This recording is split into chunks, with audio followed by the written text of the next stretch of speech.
Frères et sœurs, que la paix et la grâce de notre Seigneur et Sauveur Jésus-Christ soient avec vous. Ici est WH Redemption Ministries pour notre méditation pour ce dimanche 9 mars 2025.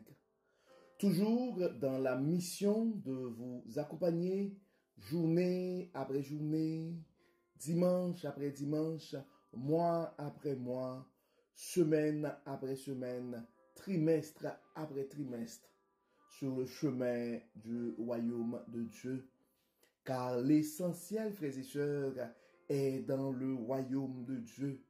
La force est en Dieu, l'abondance est en Dieu, la sagesse est en Dieu, et surtout l'espérance, frères et sœurs, est en notre Dieu. Et c'est pourquoi nous nous répétons à chaque instant, cherchons d'abord le royaume de Dieu et sa justice, et toutes les autres choses nous seront données en plus. Donc, la semaine dernière, dimanche dernier, frères et sœurs, nous avons exploré l'amour inconditionnel de Dieu comme fondement du pardon. En fait, c'est avec je pourrais dire, et ce sujet que nous avions abordé notre série pour le mois de mars, Pardonner comme Dieu, un chemin de réconciliation.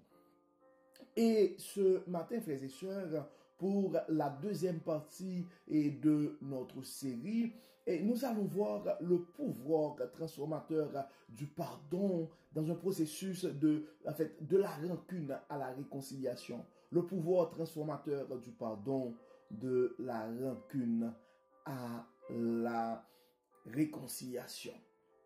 Donc, nous prions le Seigneur, frères et sœurs, pour que, à travers sa parole ce matin, notre vie, que nous puissions faire cette expérience de transformation et à travers le pardon. Donc, Dieu nous invite, frères et sœurs, à libérer nos cœurs de la rancune ce matin et à embrasser le pouvoir transformateur du pardon. Donc, continuons, frères et sœurs, à avancer sur ce chemin de guérison et de réconciliation en nous appuyant sur la sagesse divine et l'exemple du Christ. Donc, nous allons regarder ce matin, frères et sœurs, nous avons 3 points pour notre méditation. Nous allons regarder premièrement la transformation personnelle et par le pardon. Et ensuite, nous allons regarder le rôle du pardon dans la restauration des relations. Et ensuite, pour l'application pratique, nous allons regarder l'application pratique de la rancune et de la rancune de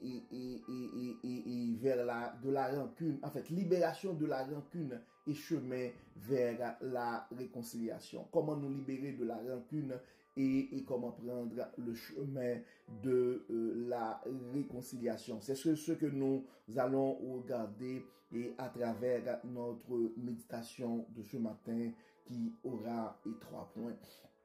Donc, nous allons regarder d'abord, frères et sœurs, et la transformation, le premier point, qui est la transformation personnelle par le pardon.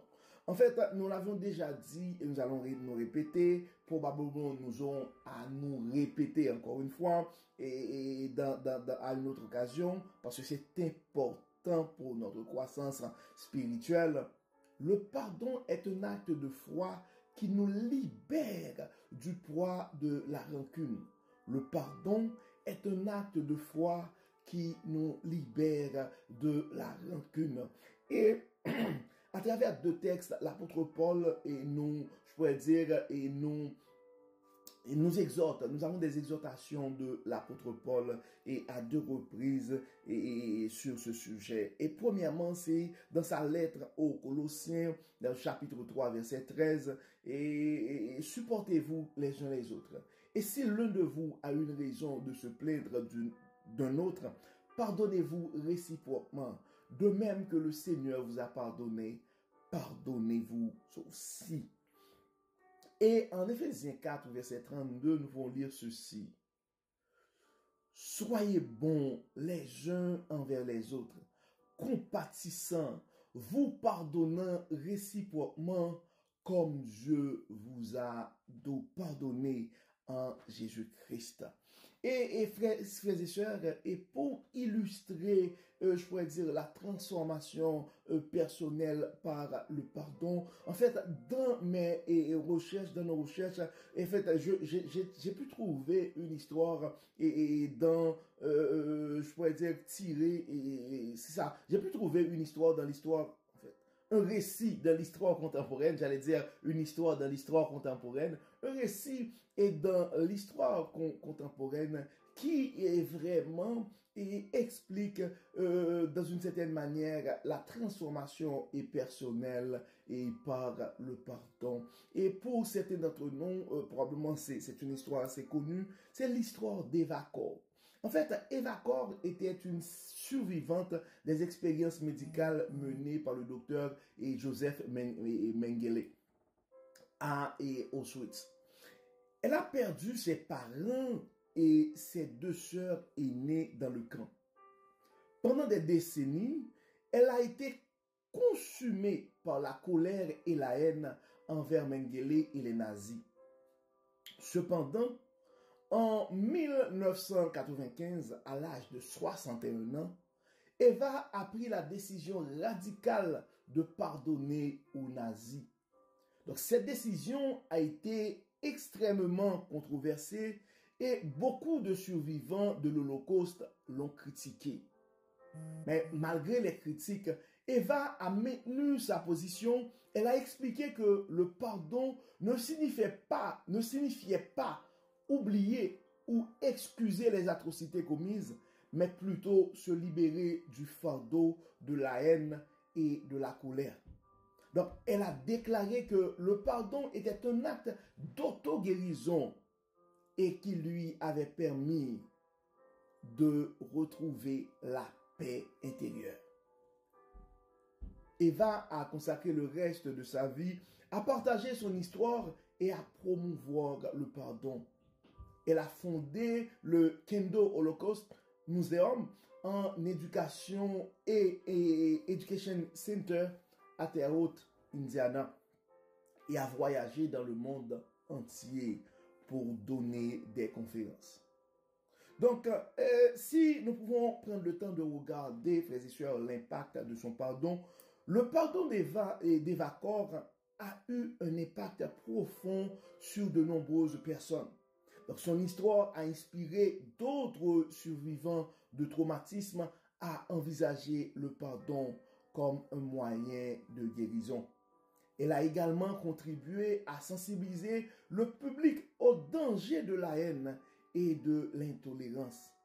Bien que le pardon d'Eva Corr a été controversé, il a indéniablement transformé sa vie et a eu un impact positif sur le monde. Donc son histoire est un puissant exemple de la façon dont le pardon peut être un outil de guérison et de transformation. Donc, en conclusion, pour terminer avec l'histoire d'Eva Corr, frères et sœurs, donc l'histoire d'Eva Corr illustre en fait la puissance du pardon pour transformer la vie d'une personne.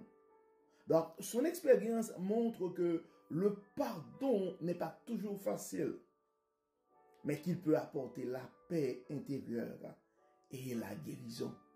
Et c'est pourquoi ce matin, frères et sœurs, nous sommes appelés à prendre le chemin du pardon pour une transformation personnelle. Donc je ne sais pas là, c'est quoi ta situation et à quel point ce sera difficile pour toi ce matin de pardonner. Mais il est temps de réaliser, mon frère, il est temps de réaliser, ma sœur, que le pardon est un acte de foi qui nous libère du poids de la rancune. Nous avons pris le temps pendant le mois de février d'exposer plusieurs paraboles dans la Bible qui nous parlent de la miséricorde. qui nous parle du pardon, de la compassion. Donc, nous sommes appelés, frères et sœurs, à prendre ce chemin, le chemin de guérison et de la réconciliation ce matin. C'est un message de Dieu à toi, mon frère. C'est un message de Dieu à toi ce matin, ma sœur. Libère-toi, libère-toi, car le pardon peut jouer un rôle important aussi, non seulement au niveau personnel, mais dans la restauration des relations. D'où notre deuxième point pour ce matin. Le pardon est essentiel pour restaurer et renforcer des liens avec nos proches. Nous avons en fait deux passages et nous avons Matthieu 5, versets 23 et 25 où Jésus nous enseigne: si donc tu présentes ton offrande sur l'autel et que là tu te souviennes que ton frère a quelque chose contre toi, laisse là ton offrande devant l'autel et va d'abord te réconcilier avec ton frère, puis viens présenter ton offrande. En 2 Corinthiens 5, 19 et 20, ça c'est l'apôtre Paul qui parle, et tout cela vient de Dieu, qui nous a réconciliés avec lui par Christ et qui nous a donné le ministère de la réconciliation. Car Dieu était en Christ, réconcilie le monde avec lui en n'imputant point aux hommes leurs offenses, et il a mis en nous la parole de réconciliation. Et ici, frères et sœurs, et je ne peux pas m'empêcher de partager avec vous cette histoire que nous trouvons en Genèse chapitre 32 et 33, l'histoire de Jacob et Ésaü. Donc, en fait, Jacob et Ésaü étaient en fait deux frères jumeaux. Ils étaient frères jumeaux, mais leur relation était marquée par la rivalité et la tromperie. Donc, Jacob avait trompé Ésaü pour obtenir le droit d'aînesse et la bénédiction de leur père. Ce qui avait provoqué la colère d'Ésaü. Donc, craignant la vengeance de son père, Jacob, de son frère, disons, Jacob avait fui et vécu en exil pendant de nombreuses années. Donc, après des années, Jacob décida de retourner dans son pays. Apprenant qu'Ésaü venait à sa rencontre avec 400 hommes, Jacob fut saisi de peur. Il craignait que son frère ne cherche à se venger. Dans sa peur, Jacob pria Dieu avec ferveur, reconnaissant ses péchés et implorant la miséricorde. Lorsque les deux frères se rencontrèrent, Ésaü courut vers Jacob, l'embrassa et le serra dans ses bras. Contrairement à ce que Jacob craignait, Ésaü avait pardonné à son frère. Cette rencontre émouvante marqua la restauration de leur relation. Le pardon d'Ésaü avait brisé le cycle de la haine et de la vengeance, ouvrant la voie à la réconciliation. Donc la rencontre avec Ésaü fut un moment de transformation pour Jacob. Il avait été confronté à ses peurs et à ses péchés et avait exprimé la grâce et la miséricorde de Dieu et de son frère. Donc cette histoire, frères et sœurs, c'est un puissant exemple de la façon dont le pardon peut guérir les blessures du passé et restaurer des relations brisées. Nous nous rappelons aussi de l'histoire du fils prodigue, de Joseph et ses frères. Donc en résumé, frères et sœurs, l'histoire de Jacob et d'Ésaü, et l'histoire de Joseph et ses frères, la parabole du fils prodigue, eh bien, nous souligne en fait que nous rappelle que le pardon est un acte de libération, tant pour celui qui pardonne que pour celui qui est pardonné. Il montre que même les relations les plus brisées peuvent être restaurées par la puissance du pardon. Donc probablement pour ces chicanes de famille, mon frère, probablement pour cette chicane dans le couple, ma soeur, il y a de l'espoir. Considérons le pardon. Et en fait, des fois, nous sommes conscients, c'est plus facile à dire qu'à faire. C'est pourquoi nous allons regarder ensemble, frères et sœurs, l'application pratique. Donc, la libération de la rancune et chemin et vers la réconciliation, et comment rentrer dans ce processus? Comment pouvons-nous libérer nos cœurs de la rancune et embrasser effectivement de façon concrète le pardon et au quotidien? En fait, nous avons en Romains 12, versets 17 et 18, l'apôtre Paul nous parle en ces termes. Ne rendez à personne le mal pour le mal. Recherchez ce qui est bien devant tous les hommes.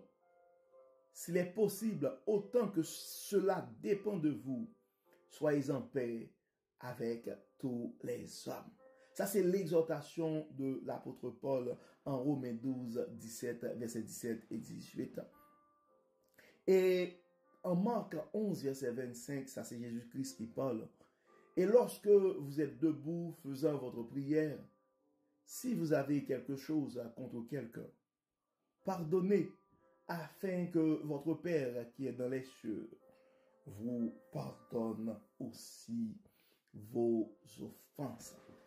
Voici maintenant, frères et sœurs, des techniques pratiques pour cultiver le pardon.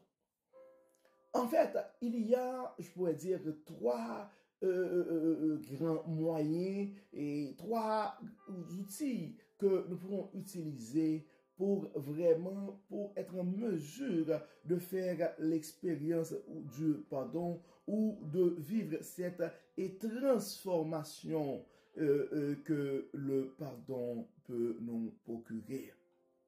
La première chose, frères et sœurs, c'est la prière. La deuxième, c'est la méditation. Et la troisième chose à considérer, c'est le soutien communautaire. La prière, et dans la prière, il y a trois types de prières que nous pouvons faire.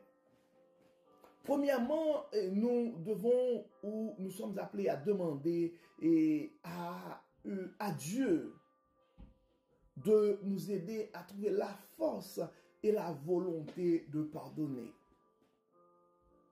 Et nous devons présenter nos vulnérabilités aussi à Dieu, c'est-à-dire nos sentiments de douleur, de colère, et demander de l'aide pour les surmonter.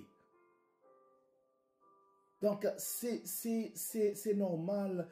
Il y a des blessures. Si tu as connu l'abandon, le rejet, la trahison, et l'humiliation, ça pourrait être, c'est évident que ça pourrait être assez difficile de pardonner. Donc, si c'est le cas pour toi ce matin, donc c'est le temps de faire ta prière à Dieu. Demande à Dieu de t'aider ce matin, mon frère. Demande à Dieu de te donner la force, ma soeur, et afin que tu puisses avoir la volonté de pardonner. Et soyons vulnérables et présentons nos vulnérabilités à Dieu, et nos sentiments de douleur, de colère, et demander à Dieu de nous aider à les surmonter. Et la deuxième chose que nous sommes appelés à faire dans nos prières aussi, c'est prier pour la personne qui nous a blessés, en souhaitant du bien pour la personne. La Bible nous invite même à prier pour nos ennemis. Et cela peut sembler difficile au début, mais cela peut aider, frères et sœurs, à nous aider à changer nos perspectives et des choses. Et la troisième, en fait, nous devons aussi, frères et sœurs, faire des prières de gratitude. Remercier Dieu pour les leçons apprises de la situation. Parce que et il y a certaines blessures, même si on n'arrive pas à pardonner, mais il y a quand même des leçons à apprendre dans ces situations. Même si, et des fois, c'est douloureux, et même si c'est difficile à avaler et ces pilules, mais il y a quand même des leçons à apprendre et il faut remercier Dieu pour les leçons apprises à travers ces situations. Et donc, ça c'est quelque chose qui peut nous aider à trouver un sens dans nos expériences, ou à donner un sens à ces expériences douloureuses. Donc, la première chose, c'est la prière. Prier pour demander de l'aide à Dieu. Prier pour les personnes qui nous ont blessés, et aussi remercier Dieu pour les leçons apprises de ces blessures. La deuxième chose, frères et sœurs, c'est la méditation. La méditation, donc, c'est vraiment, en fait, en termes de développement personnel, on parle beaucoup de méditation, de respiration profonde et être nous concentrer sur nos respirations, sur les sensations corporelles. Et, en fait, mais c'est vraiment, et ici, on parle aussi de méditation de bienveillance, c'est-à-dire répéter des phrases et de bienveillance envers vous-même, puis envers la personne qui vous a blessé. Et par exemple, que je sois en paix, que tu sois en paix. Donc, ce sont des techniques, je pourrais dire, dans la vie courante et dans la spiritualité, ou même dans le développement personnel et qu'on utilise. Et il y a la visualisation aussi où vous imaginez en train de libérer la personne qui vous a blessé ou en train de vous libérer du fardeau de la colère. Et donc, c'est vraiment, dans d'autres milieux, on dit, donc vous pouvez visualiser une lumière qui guérit vos blessures, tout ça. Ça, c'est un aspect et aussi de la méditation.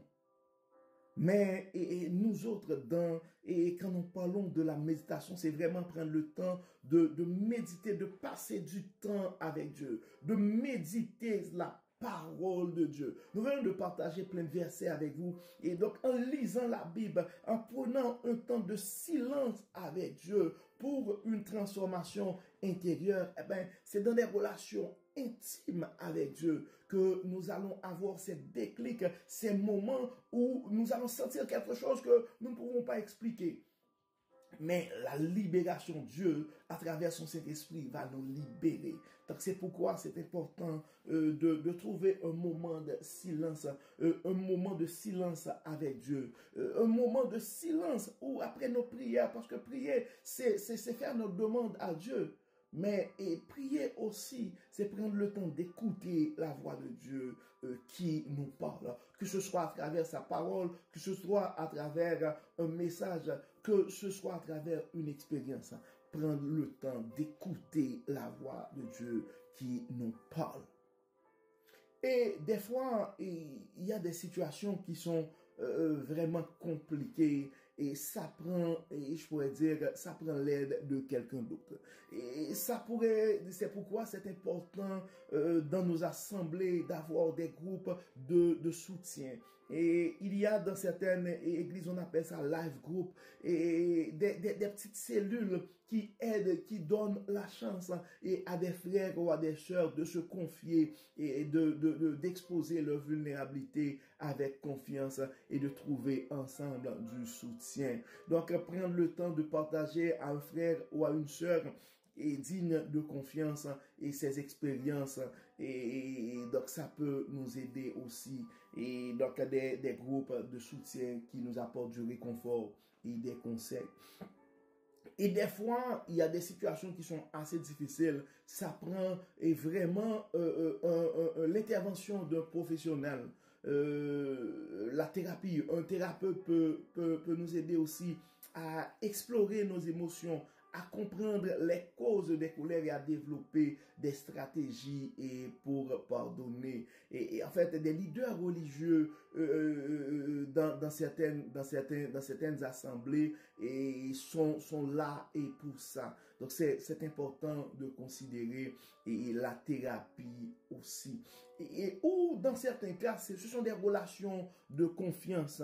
Et un ami, un proche, un parent, des membres de la famille où nous pouvons faire confiance. Donc, et ces soutiens-là, ces types de soutiens-là sont indispensables. Et je dirais, nous avons tous besoin de quelqu'un pour nous écouter et des fois et pour nous réconforter. Et il y a ce qu'on appelle aussi des cercles de pardon. En fait, des cercles de pardon existent dans certains milieux pour favoriser la parole et le partage. Ils sont souvent animés par un professionnel. Donc, en fait, c'est important, frères et sœurs, de considérer le pardon. Et il faut comprendre que le pardon, c'est un processus. Donc, le pardon, c'est un processus. Donc, ne vous attendez pas à pardonner du jour au lendemain. Et soyons patients avec nous-mêmes et avançons à notre rythme et ne nous décourageons pas, continuez. Et des fois, on peut prier, on prie, et on n'arrive pas à trouver notre libération de cette rancune. Donc, au moment opportun, et Dieu, à travers son Saint-Esprit, va nous libérer. L'autre chose que nous aimerions ajouter, frères et sœurs, et le pardon ne signifie pas oublier. Donc, vous pouvez pardonner sans oublier ce qui s'est passé. Donc, le pardon consiste en fait à libérer la colère et le ressentiment, pas à effacer le passé, parce que les cicatrices ils sont là et le passé donc ça va toujours exister dans nos vies, mais nous pouvons nous libérer de la colère et du ressentiment. Et donc le pardon est pour vous. Donc le pardon est pour nous, frères et sœurs. Le pardon, c'est un cadeau que nous faisons à nous-mêmes. Donc, il nous libère du fardeau de la colère et nous permet de retrouver la paix intérieure. Donc, en combinant ces techniques, frères et sœurs, et la prière, la méditation et des groupes de soutien ou le soutien, donc, nous pouvons arriver à entreprendre le chemin du pardon et de la réconciliation. Nous pouvons arriver à établir dans nos communautés cette culture du pardon et à pouvoir avancer dans notre parcours sur le chemin du royaume. Nous allons pouvoir restaurer les relations brisées. Et je ne peux pas, frères et sœurs, m'empêcher de partager avec vous l'histoire, ou du moins le témoignage de Johanna que nous trouvons dans les 50 témoignages extraordinaires de vie transformée par Jésus-Christ. Donc, si vous allez sur le site de topchrétien.com, c'est possible que vous allez trouver l'entièreté et en fait les 50 témoignages extraordinaires de vie transformée. Donc, en fait, l'histoire de Johanna, c'est vraiment une histoire qui nous rappelle que le pardon est plus fort que la haine. Et Johanna a grandi dans un environnement difficile et marqué par la violence et la haine. Après avoir vécu des années de souffrance et de ressentiment, elle a rencontré Jésus-Christ et a décidé de lui donner sa vie. Sa conversion a été un tournant décisif dans sa vie. Grâce à sa foi en Jésus-Christ, Johanna a trouvé la force de pardonner à ceux qui lui avaient fait du mal. Elle a témoigné que le pardon lui a permis de se libérer du poids de la haine et de la rancune et de vivre une vie pleine de paix et de joie. Aujourd'hui, Johanna partage son histoire pour encourager d'autres personnes à embrasser le pouvoir transformateur du pardon.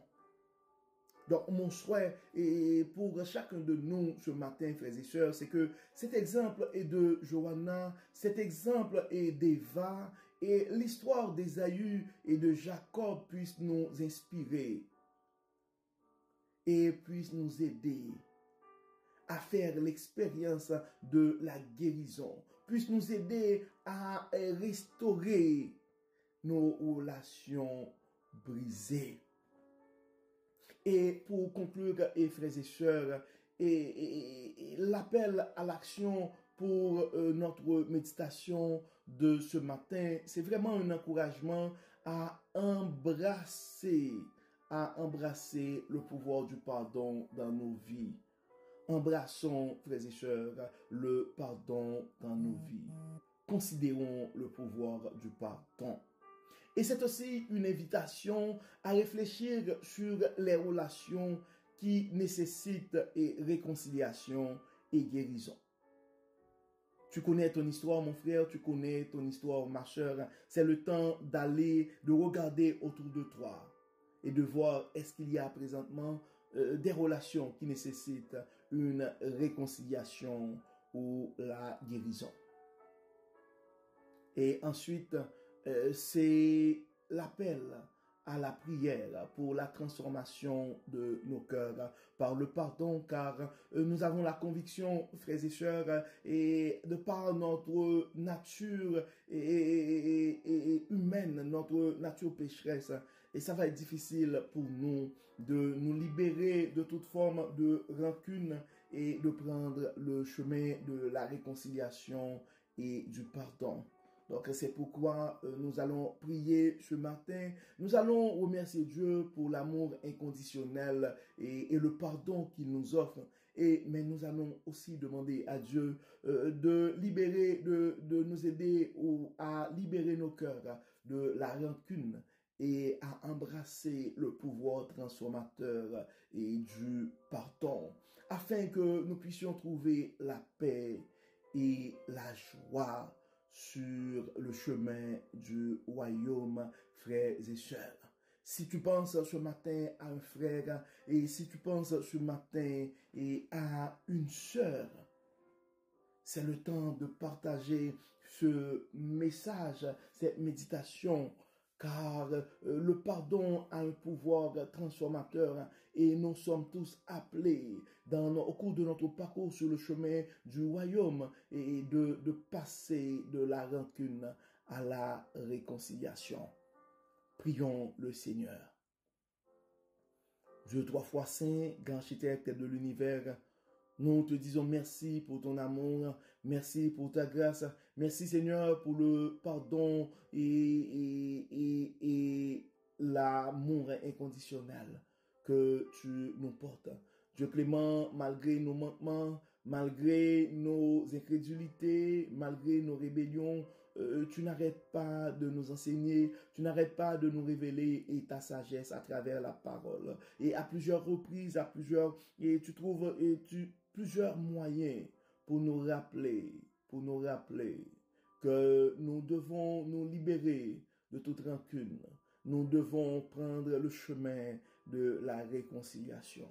Dieu d'amour, Dieu de paix, Dieu de toute grâce, tu connais nos blessures, tu connais nos peines.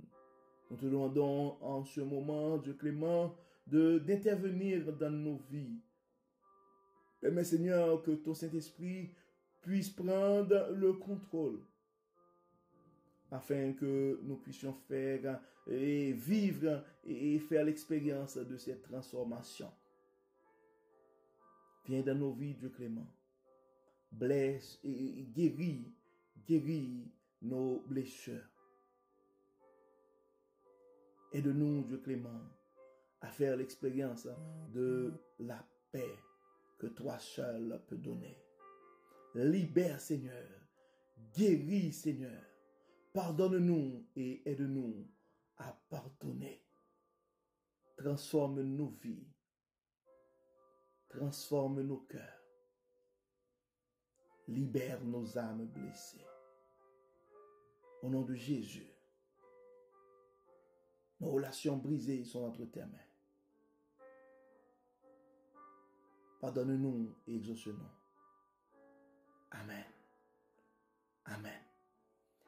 Frères et sœurs, nous arrivons au terme de notre méditation pour ce dimanche 9 mars 2025. Que le Seigneur nous bénisse, que le Seigneur nous pardonne et que le Seigneur nous aide à faire l'expérience du pardon et de la réconciliation.